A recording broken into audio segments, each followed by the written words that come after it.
Hello everyone, welcome to Pharmer YouTube channel. Pharmer के YouTube educational channel में आपका स्वागत है। आज के वीडियो लेक्चर में हम डिटेल में स्टडी करेंगे ऑगमेंटिन इंजेक्शन के बारे में। तो हम सीखेंगे ये इंजेक्शन के बेसिक यूज़ के बारे में, साथ ही जानेंगे उसके डेली डोज के बारे में, उसके साइड इफेक्ट्स क्या डेवलप हो सकते हैं एंड वार्निंग एंड कॉन्ट्राइंडिकेशंस की डिटेल स्टडी करेंगे आज के लेक्चर के अंदर। तो expert lecture by Amar sir, assistant professor and founder of Pharmer. Thank you for being Pharmer family. Updated रहिए फार्मर नॉलेज के साथ, एक्सेस करिए disease and medicine related course Pharmer के ऊपर, जहाँ पे सीखे दवाइयों के बेसिक यूज के बारे में, उनके dose, side effect, warning and contraindications affordable price में 1 साल तक, वो भी सरल भाषा में। तो डाउनलोड कर लिए एप्लीकेशन फार्मर से। Android user Android app download करे, आईफोन यूजर ऐप स्टोर से। लिंक आपको डिस्क्रिप्शन बॉक्स में मिल जाएगी, या फिर 9016312020 नंबर पे आप हमें कॉल या व्हाट्सएप कर सकते हैं। तो अब सीखते हैं ऑगमेंटिन इंजेक्शन के बारे में। तो ये ऐसे क्लास का मेडिकेशन है कि जिसको हम कहते हैं एंटीबायोटिक्स, और ऑगमेंटिन इंजेक्शन के अंदर 2 मेडिकेशंस का कॉम्बिनेशन है कि जिसके अंदर 1000 मिलीग्राम जितना एमोक्सिसिलिन ट्राईहाइड्रेट ऐड किया हुआ है और 200 मिलीग्राम जितना पोटेशियम क्लेवुलिनेट ऐड किया है। ऑगमेंटिन जो है उसका ब्रांड नेम है, और इसके मैन्युफैक्चर की हम बात करें तो जीएसके फार्मा उसके मैन्युफैक्चर। तो यहाँ पे आप उसके लेबल देखो कि आरएक्स ऊपर है, मतलब कि प्रिस्क्रिप्शन बेस्ड मेडिकेशन ये बन जाता है। फिर आईवी लिखा है, मतलब कि ये मेडिकेशन इंट्रावेनसली यूज़ किया जाता है, वेन में उसको इंजेक्शन के थ्रू लगाया जाता है। ऑगमेंटिन जो है उसका ब्रांड नेम हो गया। 1.2 मिलीग्राम टोटल मेडिकेशन हो गई, मतलब कि एमोक्सिसिलिन है 1000 मिलीग्राम और पोटेशियम क्लेवुलिनेट 200 मिलीग्राम, तो टोटल हो गया 1.2 ग्राम जितना मेडिकेशन इसके अंदर है। और एज पर आईपी के स्टैंडर्ड ये मेडिकेशन को जो वो बनाया गया है, और जीएसके का लोगो हम यहाँ पे देख सकते हैं कि जो उसके मैन्युफैक्चर है। फिर ये जो वायल आपको देते हैं वो सिंगल यूज़ के लिए होते हैं कि जब भी आप उसको डाइल्यूशन करते हैं तो एक ही टाइम में ये मेडिकेशन को यूज़ कर लेनी होती है। तो जीएसके फार्मास्यूटिकल्स के बारे में हम जाने तो जीएसके का फुल फॉर्म होता है ग्लैक्सोस्मिथक्लाइन फार्मास्यूटिकल लिमिटेड, और ये एक ब्रिटिश मल्टीनेशनल फार्मास्यूटिकल कंपनी की जिसका हेडक्वार्टर्स ब्रेंटफोर्ड में है, इंग्लैंड के अंदर। अब समझिए एमोक्सिसिलिन के बारे में।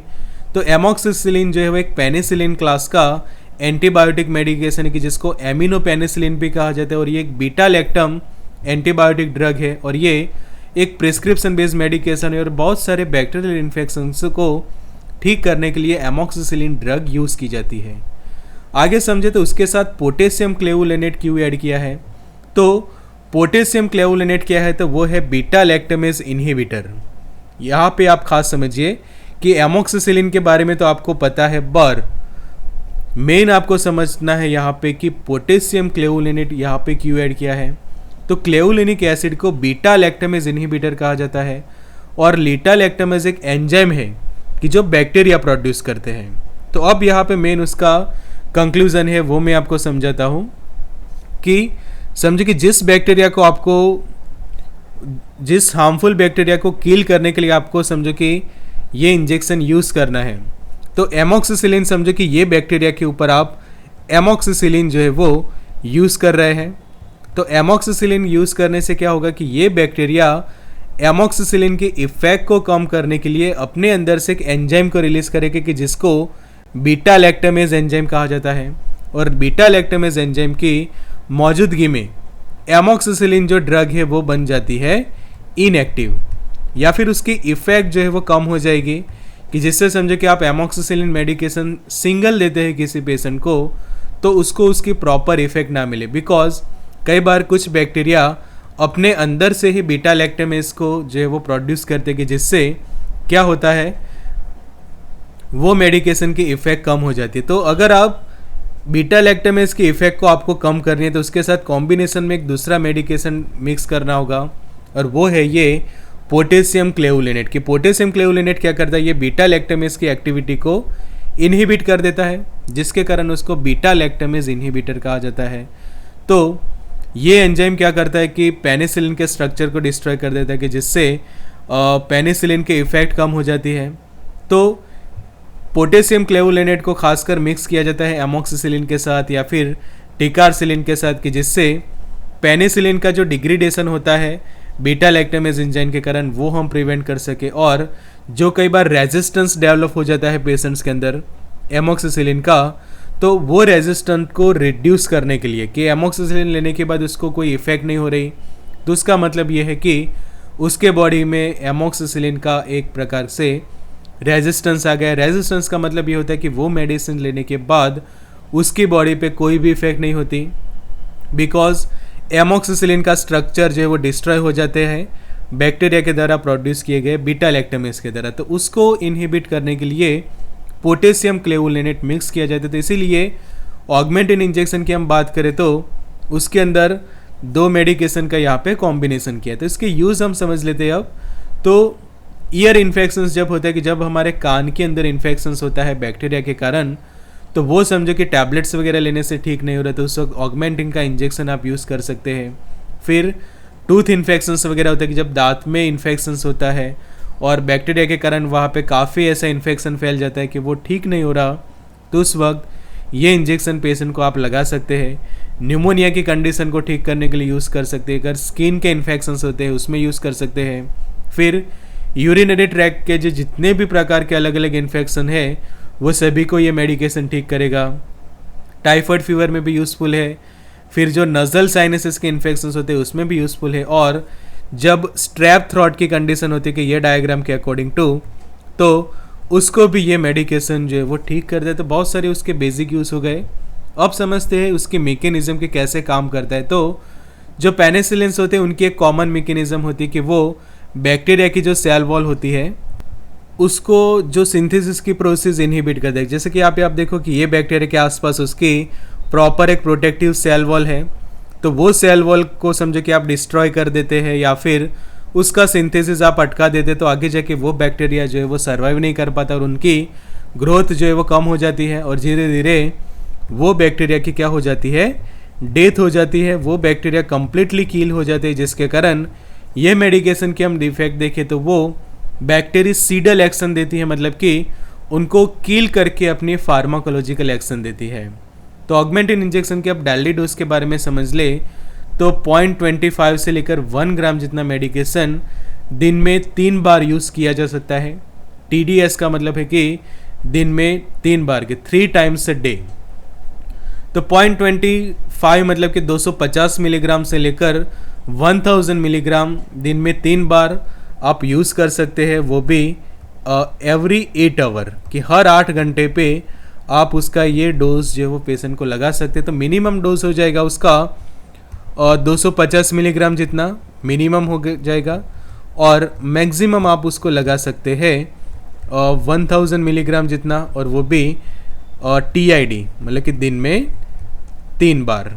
तो ये आप खास समझ लें कि 250 मिलीग्राम जितना दिन में 3 बार यूज़ करते तो टोटल पेशेंट की बॉडी में 750 मिलीग्राम जितना डोज जाएगा। और अगर आप 1000 mg अकॉर्डिंग टू लगाते तो 3000 मिलीग्राम जितनी मेडिकेशन पेशेंट के बॉडी के अंदर इंजेक्ट होती है। तो जब काफ़ी सीवियर कंडीशन होती है तो उस वक्त आप ये मैक्सिमम डोज आप उसको दे सकते हैं और माइनर कंडीशंस में आप उसको मिनिमम डोज से भी ट्रीट कर सकते हैं। आगे समझते हैं उसके डाइल्यूशंस के बारे में। तो ये पाउडर दिया जाता है कई बार, तो उसको डाइल्यूट भी किया जाता है। तो 20 ml जितना सॉल्वेंट या फिर वाटर फॉर इंजेक्शन के साथ उसको जो वो डिज़ोल्व कर सकते हैं। और अगर आप सोडियम क्लोराइड जो होता है कि जो नॉर्मल सलाइन सॉल्यूशन जो हम कहते हैं NS, तो उसके साथ भी मेडिकेशन को जो वो मिक्स कर सकते हैं। और सिंगल डोज बायल रहेगा कि जब आपको पेशेंट को यूज़ करना है, पेशेंट को देना है इंजेक्शन, उसी वक्त डाइल्यूट करना ज़रूरी है। तो जब उसको यूज़ करना है तभी डाइल्यूशन करें, वरना उसको डाइल्यूट करने की ज़रूरत नहीं है। यूज़ के दौरान ही सिर्फ उसको अच्छे से डाइल्यूट करके पेशेंट को लगाना चाहिए। अब साइड इफ़ेक्ट समझ लेते हैं। तो ये इंजेक्शन लगाने के बाद कुछ लोगों को नॉजिया वोमिटिंग मतलब कि उल्टी हो जाती है और जी घबराता है, ऐसी कंडीशन फील हो सकती है। फिर डायरिया मतलब कि दस्त हो सकते हैं किसी को। तो ये खास ध्यान रखें कि अगर किसी को डायरिया और ज़्यादा सीवियर हो रहे हैं, काफ़ी ज़्यादा डायरिया हो रहे हैं, तो आप उसका डोज जो है वो कम कर दें या फिर दूसरा मेडिकेशन उसको सजेस्ट करें।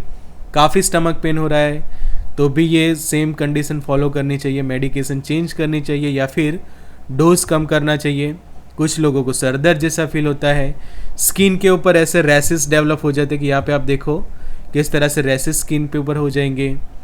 और अगर फीमेल में यूज़ होता है तो वजाइनल इचिंग या फिर डिस्चार्ज जैसे साइड इफ़ेक्ट्स डेवलप होते हैं। और अगर आपकी जीभ पे ऐसी कोई भी कॉम्प्लिकेशंस होते हैं कि आपकी जीभ के ऊपर हेयर डेवलप होने लगते हैं, जीभ के ऊपर सूजन देखने को मिलती है या फिर वो ब्लैक हो जाती है, तो तुरंत ये मेडिकेशन को लेना बंद कर देना चाहिए, क्योंकि कुछ केसेस के अंदर ये एक सीरियस साइड इफेक्ट डेवलप होती है जिसको ब्लैक हेयरी टंग ऐसा कहा जाता है। कॉन्ट्राइंडिकेशंस देख ले, उसके वार्निंग्स देख ले, तो ये है कि अगर किसी को हाइपर सेंसिटिव है एमोक्सिसिलिन या फिर पेनिसिलिन की, तो ये मेडिकेशन यूज़ ना करें। बिकॉज यहाँ पे देखो कि ये डायग्राम के अकॉर्डिंग टू कुछ लोगों को एमोक्सिसिलिन या फिर पेनिसिलिन लेने के बाद उनकी बॉडी के ऊपर हाइपर सेंसिटिविटी रिएक्शंस डेवलप हो जाती है, एलर्जिक रिएक्शंस डेवलप हो जाती है। मतलब कि सिंपली कहे तो कुछ लोगों को पेनिसिलिन की एलर्जी होती है, तो ऐसे लोगों को ऑगमेंटिन का इंजेक्शन नहीं देना चाहिए।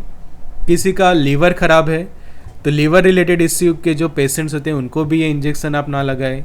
फिर नॉर्मल ब्लाइड फ्लो जो समझो कि ब्लॉकेज हो गया है किसी पेशेंट का, तो भी उसको ये इंजेक्शन ना लगाए। रीनल एम्पायरमेंट मतलब कि जिसको किडनीज अच्छे से काम नहीं कर रही, तो भी उसको ना लगे। और अगर आपको एलर्जी हो जाती है पेनिसिलिन की, तो भी ये इंजेक्शन को यूज़ ना करें। अब आगे बात कर लेते हैं प्रेगनेंसी के दौरान। तो जो एमोक्सिसिलिन है वो कैटेगरी बी के अंदर आता है प्रेगनेंसी के अंदर। तो प्रेगनेंसी के अंदर जो है वो ये मेडिकेशंस लेना सेफ़ होता है। तो ये हो गए उसके प्रेगनेंसी की डिटेल। तो या खास ध्यान रखने के एफडीए ने उसको कैटेगरी बी के अंदर रखा है।